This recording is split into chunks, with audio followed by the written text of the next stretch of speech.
Okay. Very excited to hear that. Thank you. Good evening to everybody.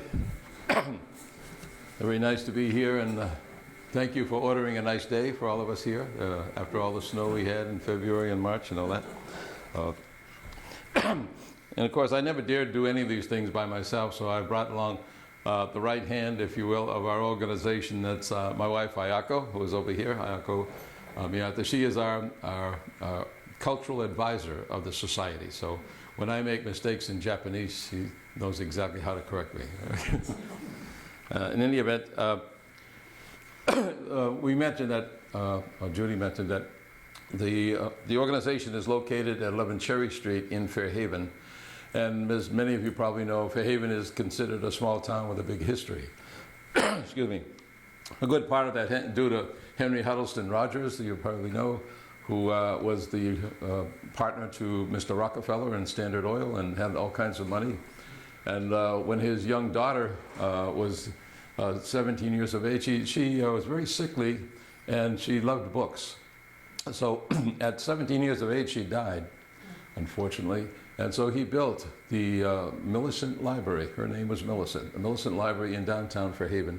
Beautiful building, just something out of a dream almost. And then in front of that is what we call Machiakaba, or the Town Hall. Town Hall was built in 1894, and Mr. Rogers' good friend came to give the dedication speech. He's a good friend of someone we know as Samuel Clemens. That's his real name, but you know him as Mark Twain. He was a great buddy of Mr. Rogers. He came down and gave the speech.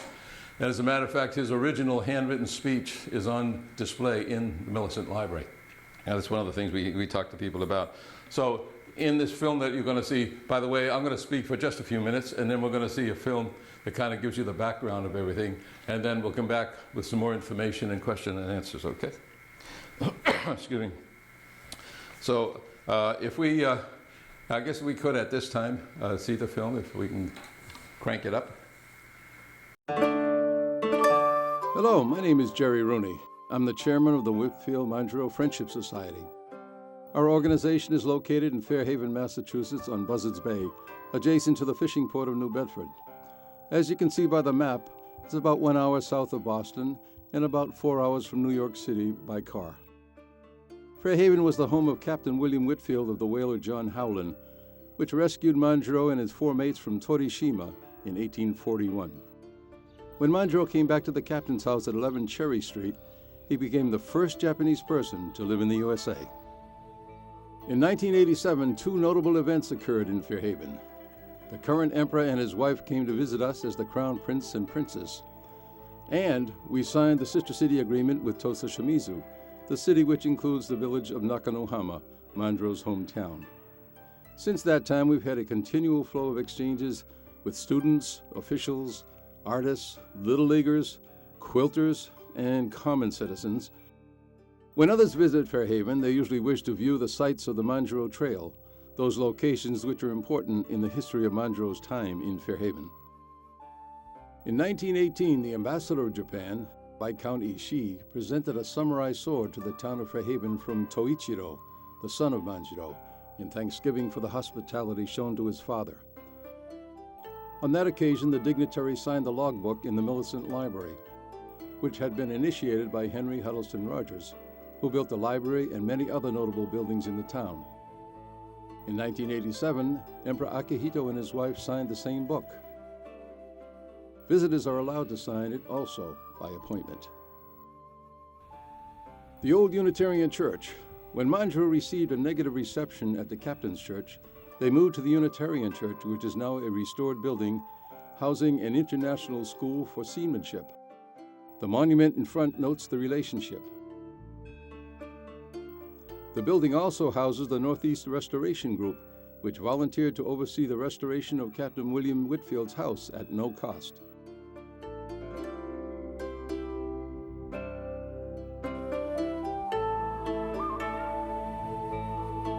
Shortly after his arrival in Fairhaven, the captain left Manjiro in the care of his neighborhood friend, Ibn Aiken, while he went to New York to marry his second wife, Albertina. Ruth, his first wife, had died at 31 years of age. Manjiro wanted to go to school, but had had no formal learning when he arrived in Fairhaven. At 16 years of age, he would have been one of the biggest students in the one-room school. Thus, Captain Whitfield's neighbor, Miss Jane Allen, tutored Manjiro to prepare him for the classroom. Lessons were generally taught in the downstairs kitchen, where Manjiro reportedly developed a liking for homemade cookies. The Old Stone School. Here, Manjiro received his first schooling ever. He was a very astute student and learned very quickly. He learned his ABCs, basic math, and some social studies here. The Lewis Bartlett School. At this academy, Manjiro learned higher-level math, surveying, boat building, and navigation. He also served an apprenticeship in coopering, barrel making, as the barrels were so important to the whaling industry. Riverside Cemetery. Here are buried the captain and his family, where visitors pay their respects to this kind man who was so instrumental in initiating bonds of friendship between the USA and Japan. This lot contains modern burial sites of other family members as well. This home at 11 Cherry Street, which had been gutted, was put on the market for sale and was rescued as a significant historic building by the amazing fundraising efforts of supporters led by Dr. Hinohara.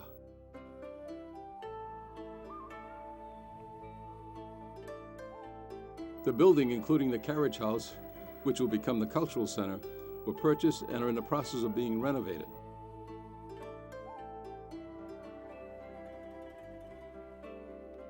On May 7th, Dr. Hinohara led a group of more than 100 Japanese supporters to the dedication of the Whitfield Manjiro Friendship House. This is phase 1 of the process. Earlier, at an opening ceremony in Town Hall, Dr. Hinohara presented the signed deed to Dr. Brian Bocock, chairman of the Fairhaven Selectmen.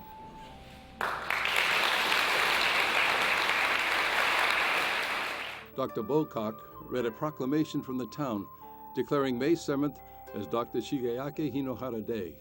To hereby proclaim our mutual intent this 7th day of May 2009 as Dr. Shigeaki Hinohara Day.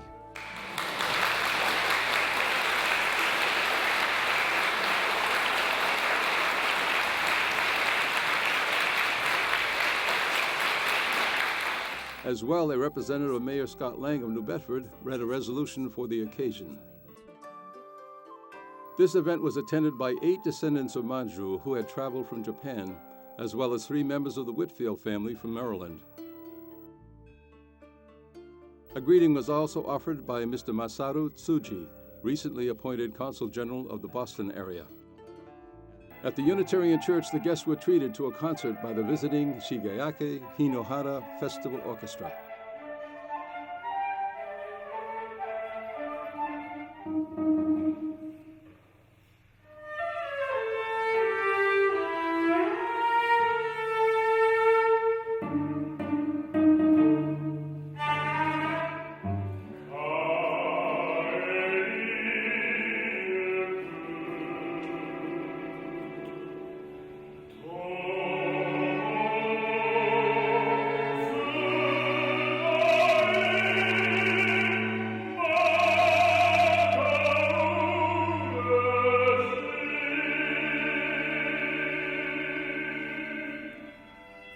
At the dedication of the house, Dr. Hinohara officiated as he unveiled the new sign of the museum.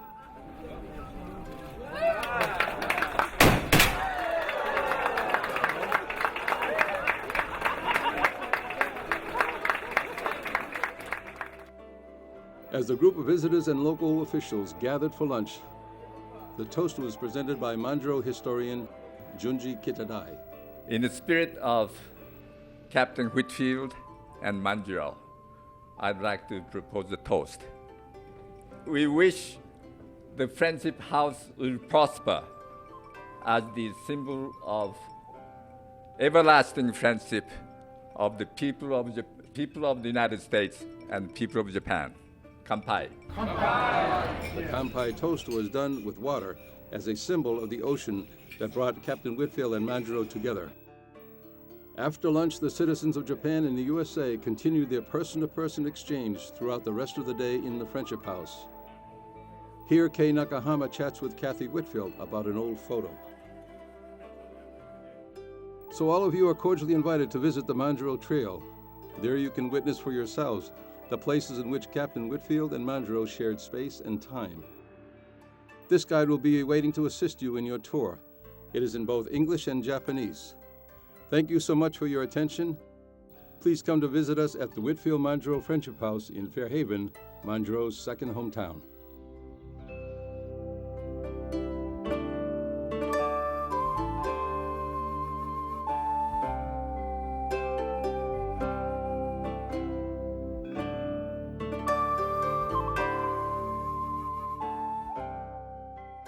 Some of you may have noticed when they were, excuse me, in 1918, when Viscount Ishii brought that sword, he had signed that book. 3 lines down was the signature of our lieutenant governor at the time, who later became our president, Calvin Coolidge, who was also there at that time. I got to speak a little bit about Manjiro. As you know, he was an incredible 14-year-old boy. He was 14 when he was picked up by the captain. It took 2 years to get back to New Bedford Harbor. And he was very likable, very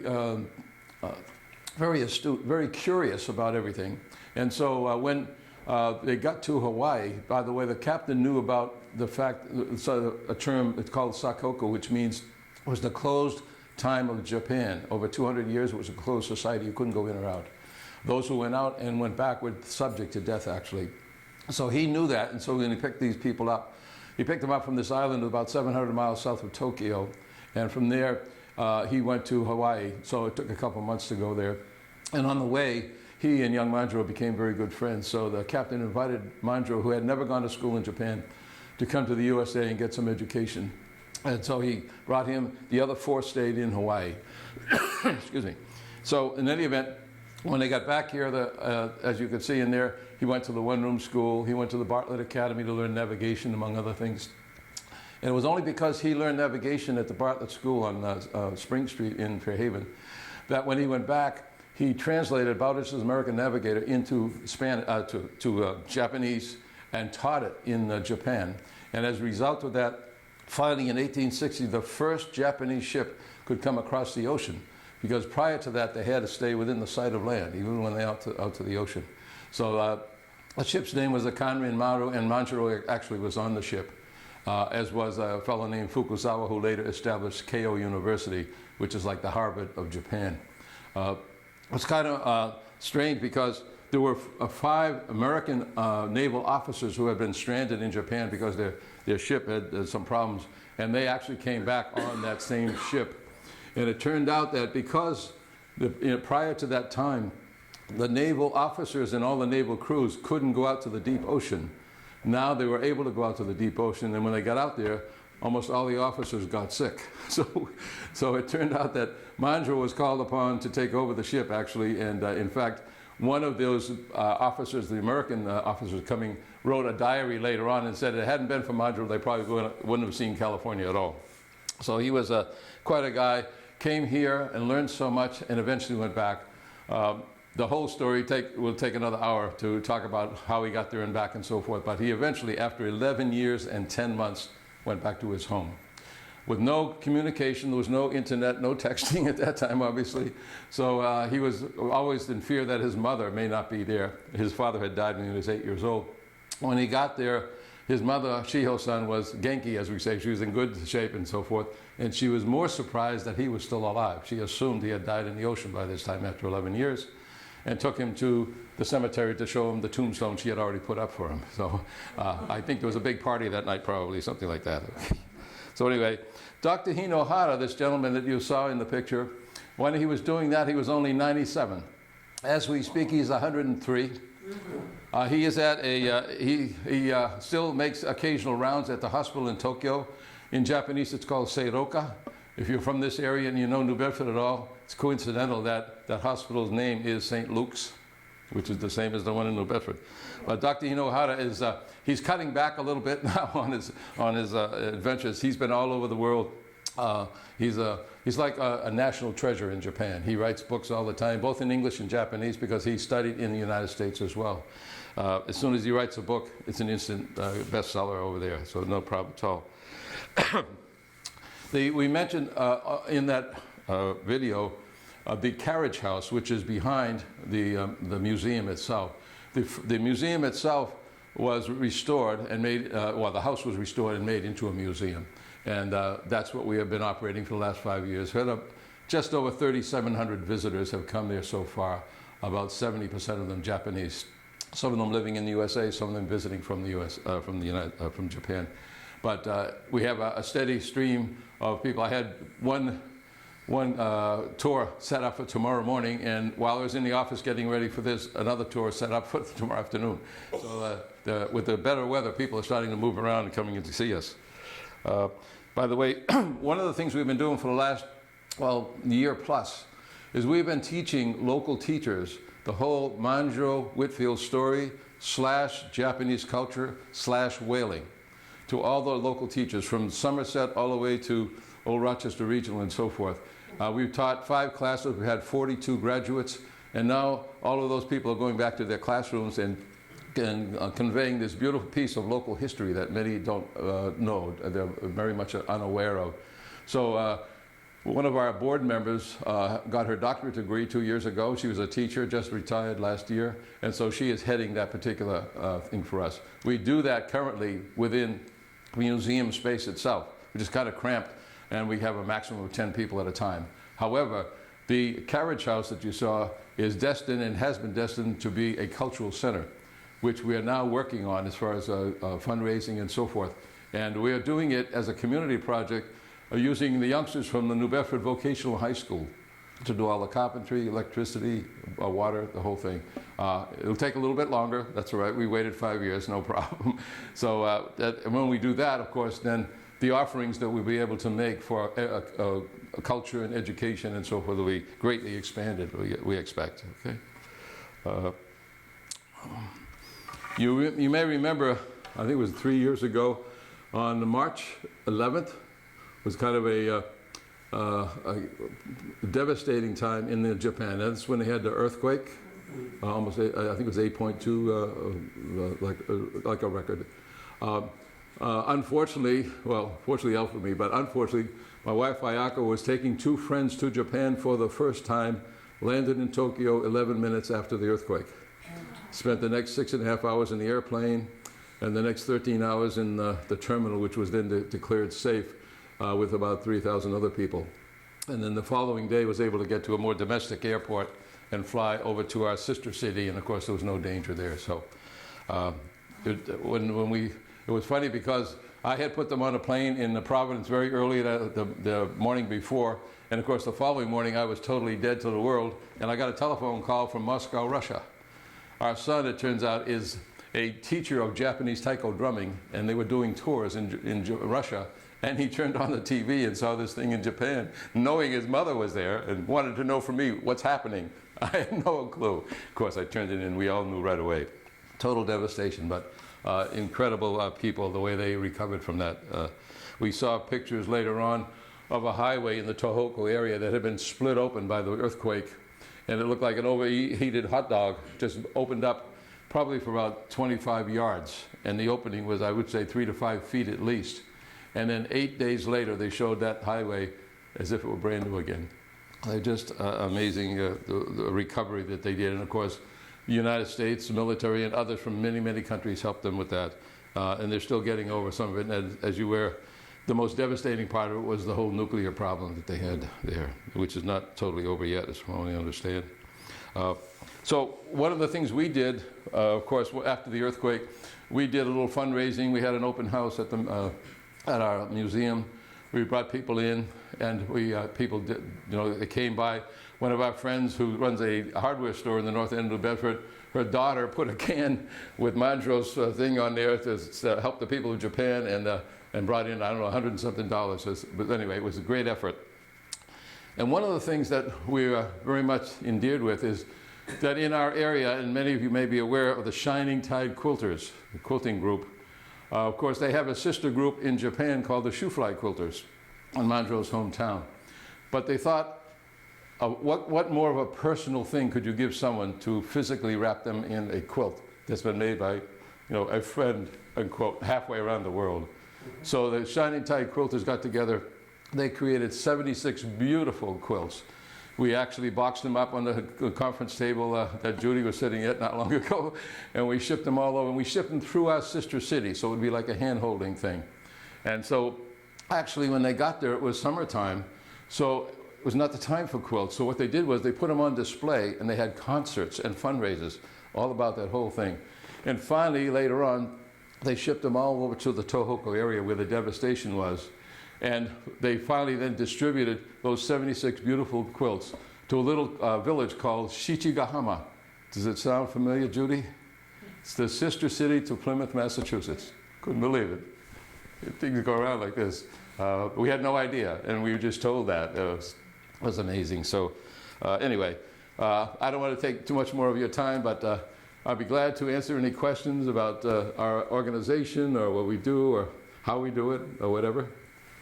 Do you have any questions I can answer? By the way, you, oh yes, I'm sorry. Is there a book that talks about this story? Yes, there are several, excuse me, there's several books. We have them in our little gift shop there, but you can get them online in most cases. Yeah, there's a small book that's written in English and Japanese by the 5th generation descendant of Manjiro. And she wrote this book. Her father was a very well-known author of books, and he passed away 8 years ago. So she now, in father's stead, is writing these little books. And it's in English and Japanese and tells most of the story, and there's a lot of photos in there. For example, when the Manjiro went back to Japan, the captain had the house raised up and put a new first floor under it. And then he put an addition of about 10 feet on the back. And people used to say to me, how the heck could they do that at that time? Well, if you think about it, down in the harbor, they'd take those ships, pick them up, turn them off, and clean the barnacles and so forth. So they had the technology. And so what happened then, that fireplace on the first floor, which was from 1852, became very, in fact, you saw it in here, in the middle of that when everything was gutted, that fireplace was still there. They said that was sacrosanct, you have to take care of that. So they did. And when Manjiro's descendants came and visited there, his son, grandson, great-grandson, they all had their photographs taken in front of that. And we have those photographs, and the Kyo Nakahama put all those photographs in that little blue book. Now, one other thing I just mentioned about books, excuse me, one of our board members is from that area of Japan, Kochi Prefecture. He was a Manjiro scholar, and he came and lived in first he was a broadcaster in Japan, came and lived near New York City for quite some time, and often came down to Fairhaven regarding Manjiro, so that's how we got to know him. So he is on our board of directors, and when we have our monthly meeting, of course we have it on Thursday night at 7 o'clock, and it's Friday morning at 8 o'clock in Japan, but we have him tuned in on Skype on a big TV, so he's he's participating in the whole meeting and all that. And about 8 years ago, he and another scholar from Japan came, and by the way, when Manjiro went back, he was assigned to a artist, to dictate his whole adventures for these 11 years. And this man took everything down. His name was Kawada Shoryo. It resulted in a 4-volume set called Hyosan Kiryaku. And in the world, as far as we know, there are about 7 copies of that set. 1 copy is in the Millicent Library in Fairhaven. Of course, it's in the safe, as you might suspect.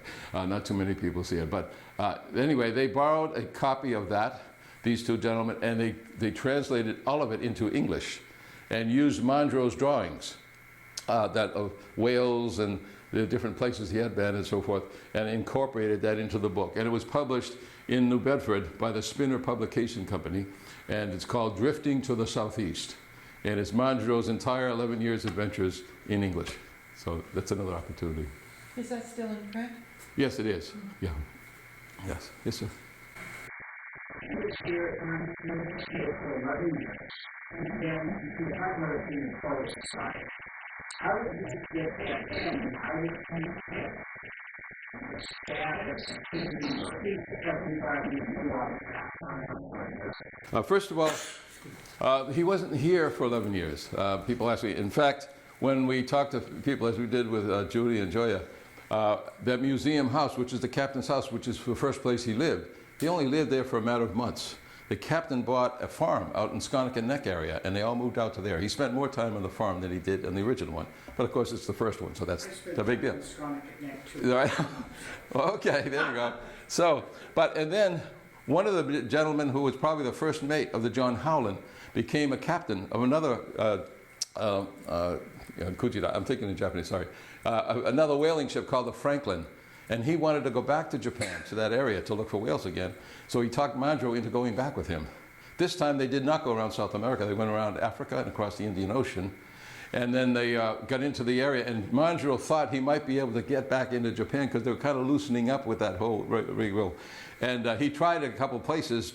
He got a very hostile reception, and the captain said, no, you have to stay on the ship. I can't let you go. And so he stayed on the ship and came all the way back, 3.5 years. That voyage, not unusual, as you know, right?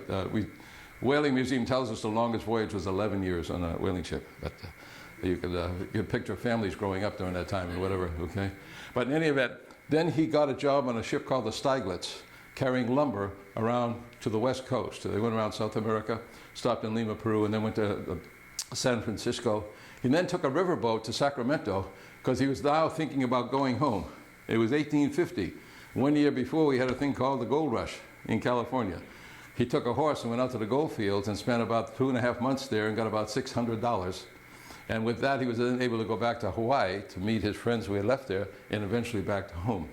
And so when they went to Hawaii and they were trying to get back, one of his friends had died in Hawaii. Another one had established a carpentry business and didn't want to go back to Japan. So 3 of them were going to go back. They bought a small boat. They named it the Adventurer. They found a ship called the Sarah Boyd heading for Shanghai, China. They got permission to put the small boat on the ship. When it got close to Okinawa in the Ryukyu Islands, they put it in the ocean, rode like crazy, and finally came back to Japan at Okinawa. And of course, if you were Japanese and I did this, you'd know they got arrested right away. And then they got interrogated over almost a year, interrogated in several different places. But one of the lords in Nagasaki, that particular lord was thinking more internationally, and he was, doing the interrogation with him to find out what the outside world was all about. So when he did that, that kept him from getting home. And finally, when he got home, as I mentioned, after 11 years, his mother was great, and she thought he had already died someplace. Yeah. But only in 1853, our friend, Mr. Matthew Perry, over in Newport, Rhode Island, went in what they call the black ships. They were coal burners, and went into Edo, which is the old name of Tokyo, went into that harbor. And the Tokugawa shogun, the shogun was the military leader, was given a kind of an ultimatum by Perry to say, please open up some ports so we can get our supplies and so forth over here. And finally he said, I'll come back in a year to get the answer. Well, when he left, the shogun was so shook up, he couldn't find anyone who understood these crazy foreigners except a guy named Manjiro. Now, it's funny because Manjiro had, by this time, been teaching young samurai in his home area in the English, the new English coming, because that's one of the things he wanted to do when he went back. But that presented a problem initially because Manjiro had no title. And you can't be a teacher of samurai if you don't have a title. So they made him a samurai at a very low rank, probably a hatamoto, and therefore he was legitimized, and therefore he could teach those people. So now he was brought over to Edo, to the capital, and he became part of the staff of the shogun. We call it Jiki-san. And he was then there to advise and to let him know more. But they would not allow him to translate directly because they figured he'd spent so much time with us decadent foreigners, he might favor the USA. So he was not allowed to, but he did some of the writing and a lot of the explanations of the character and so forth like that. And finally, they did then sign the Treaty of Amity at Shimoda. And so the port of Shimoda was open, and one called Hakodate, which is way up in Hokkaido, the northern part. 2 initial ports were open. Coincidentally, Hakodate is the same latitude as we are here, 42 degrees roughly. So we can always compare. When I was up there way back, I looked forward to the autumn because sure enough, they had the kind of leaves we had in the same latitude and so forth. In any event, so Manjiro, he did a lot of traveling, and he was, after that, he started schools for navigation, shipbuilding, whaling, things like that.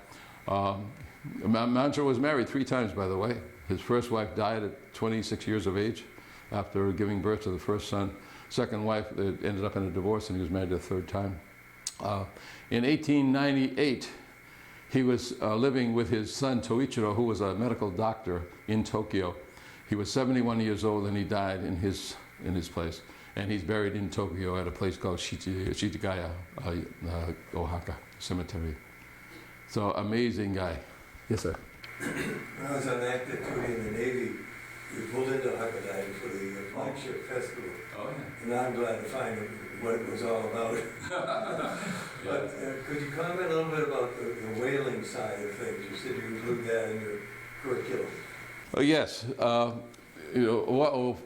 Many of you have if you have any interest whatsoever in whaling, I'm sure you were in New Bedford last July, or up here, when the Morgan was around. And I was part of the committee at the Whaling Museum, and we brought for 9 days, the Morgan was there. And of course, the Morgan was built by the Hillman Company in New Bedford, and took its first voyage in the Pacific in 1841. Well, that's when the John Howland rescued Manjiro in 1841. So I asked the first historian from over in Connecticut whether or not they might have met, and he said no, they didn't meet. But he showed me a picture, a copy which I now have, of a small group of islands off of Middle America in the Pacific. It's called Islas de Cocos. And going into one of those big harbors is a big rock cliff. And chiseled in right on the top is John Howland, and right beside it is Charles Morgan. So they went to the same place, but at different times apparently. Yeah, we try.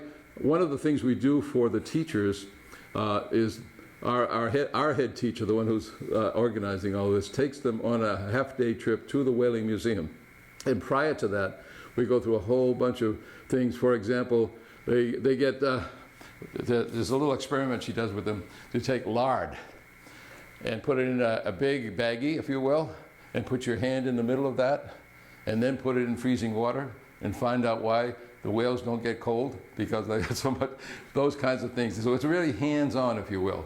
And then they take the trip, as I say, over to the Whaling Museum, and we go through and talk about spermaceti being one of the better oils and those kinds of things. Yes, sir? How many other members of Manjiro's crew were saved? With Manjiro? Yeah. Well, there were on the small boat they went out on initially were 5, right? And then, of course, the boat crashed on an island. The boat was in smithereens, and then they were picked up by the John Howland from that island. Yeah, the John Howland had a crew of about maybe 32, I think, total. He was just in a small fishing boat. They were in a small fishing boat, yeah. And what happened was the Kureyoshi Maru, the normal current that goes around southern part of Japan, they're from Shikoku, by the way. And if you can think of Japan as the big banana-shaped island here, and then Hokkaido that you're talking about is way up the top, and then hanging off the end here is Kyushu, and then tucked in the middle is the smallest one, which is Shikoku, the smallest of the 4. The west side of that is where Manjiro's hometown is, in Shikoku. Yeah. So they went out in this little boat. In the current, instead of going north, went south for a change. And then a big storm came up, and they lost the steering and the mast and everything, and they were just at the mercy of the sea for a couple of days, and then they finally crashed at Torishima. And by the way, there are different coincidences along the way. I mentioned like the fact that Dr. Hinohara is at St. Luke's Hospital in Tokyo. The other thing is, when they went out to fish, those 5 people, they didn't go from Manjiro's hometown, a little port of Nakanohama. They went about 120 miles east, near the city of Tosashi as they call it. And they went out from a little port called Usa. And I tell the Japanese as we give the tours, I said, now don't forget Usa. If you write it in Romaji, which means writing Japanese in our letters, Usa is USA. So when they go, wow, okay. So I said, maybe there was an omen there or something right at the beginning. We don't know, yes. Anything else I could clarify for you? Yes. Has Caroline Kennedy visited at the museum? We've been trying to get her. I was in touch with her office after she was nominated, and they said, of course, she couldn't, we wanted her to come as the ambassador, of course, and they said, well, she's not been, confirmed yet, so she's not, and then once she's confirmed, it'll be a crazy time trying to get ready to go to Japan, so I went through Joe Kennedy and up the line, and of course, she was at the dedication of Ted Kennedy's thing not too long ago. And in next month, she will be at the Japan Society of Boston's annual dinner. she will be the noted guest speaker at that, so we might get a chance. We'll try to lure her down to Fairhaven if we can. We'd like her to see where it all started, as they say. Right? Yeah.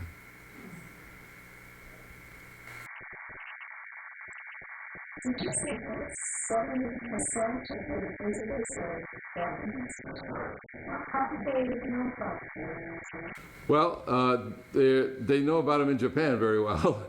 And as a matter of fact,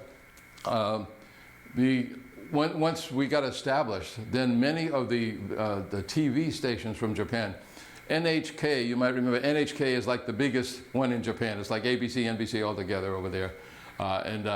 They have come and done videos several times throughout our whole thing. Okinawa TV did the same. Tokyo TV did the same. And also, if any of you have gone to Japan recently, maybe, I don't know. But in any event, now you can go directly from Boston to Tokyo nonstop. That's Japan Airlines. They call it the 787 Dreamliner. Okay? And otherwise than that, you take a hop from here to probably Detroit or Chicago, and then you wait on the ground for 2 or 3 hours, and then you get on another plane and go. For me, the psychology of getting on once, get it over, and you're there, it's 13 hours one time. And JAL, when it was about to launch that, they came and they did all kinds of videos, including me greeting one of their Japanese guests and so forth for all the PR, the publicity stuff they were doing. The funny part about it, when they had the inauguration of the whole thing, was the first flight from Tokyo to Boston. And of course, all the VIPs and dignitaries were asked to go. Dr. Hinohara, who was only 100 at the time, by the way, he was invited to go along, you know, and he said, sorry, too busy. So at 100, too busy to go on a free ride to Boston. That was pretty cool. So anything else? Well, we'll be around for a few minutes anyway, and we'll be glad to chat with any or all of you. And we thank you for your attention. Hopefully you can come and visit us sometime. Okay? Thank you.